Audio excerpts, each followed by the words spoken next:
ভবিষ্যৎ নিয়ে চিন্তিত? তৃতীয় বিশ্বযুদ্ধ তো শুরু হয় অবস্থা। বিশ্বযুদ্ধ মানেই তো মৃত্যুর মিছিল।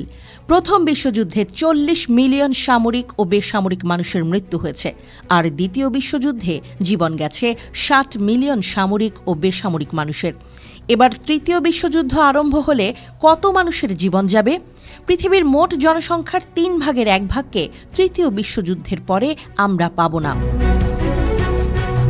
অস্ট্রেলিয়ার এক বিশপ এই ভয়ঙ্কর ভবিষ্যৎবাণী করেছেন।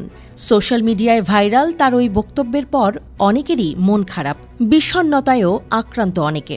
কিন্তু যুদ্ধ তো এমনই, যুদ্ধ যারা বাধায় তারা মরে না, মরে যুদ্ধ করতে না চাওয়া আমরা আপনারা। কিন্তু সেই সব আশঙ্কার চেয়ে এই মুহূর্তে সবাই ভাবছে অস্ট্রেলিয়ান বিশপ মার মারি ইমানুয়েল কোন ক্ষমতায় এমন ভয়ঙ্কর ভবিষ্যৎ জানতে পারলেন।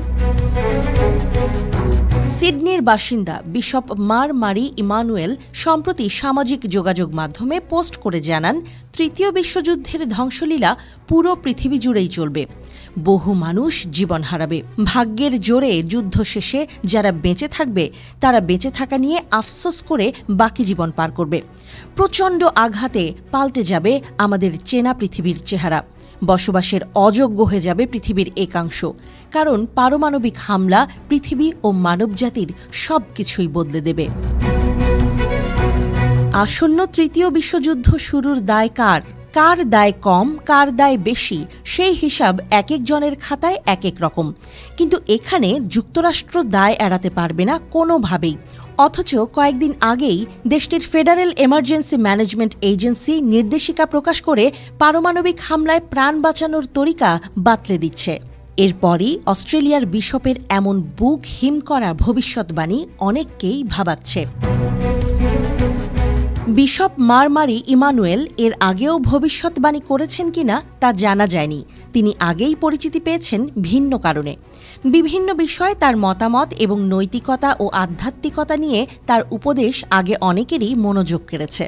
তার সর্বশেষ ভিডিওতে এই প্রথম তাকে ভবিষ্যৎ নিয়ে কথা বলতে দেখা গেছে। এমন ভবিষ্যৎবাণী তো সত্যিই ভয়ঙ্কর।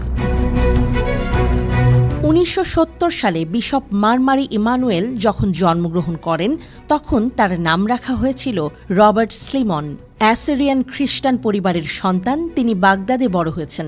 পরে তার পরিবার ইরাক ছেড়ে অস্ট্রেলিয়ার সিডনিতে স্থায়ী হয়। 20-এর দশকে তিনি একজন ব্যাংক ম্যানেজার হিসেবে কাজ করেছেন। তারপর তিনি একজন ডিকন হয়েছিলেন। 2009 সালে তিনি পুরোহিত হন। 2015 সালে তিনি ওয়াকিলিতে Christ the good shepherd church নামে একটি স্বাধীন গির্জার বিশপ হন। তিনি টিকটক এবং ইউটিউবিং করে নিজেকে পরিচিত করেছেন। সোশ্যাল মিডিয়াতে তার উপদেশ পোস্ট করে তিনি খ্রিস্টান মূল্যবোধ সম্পর্কে প্রচার করতেন।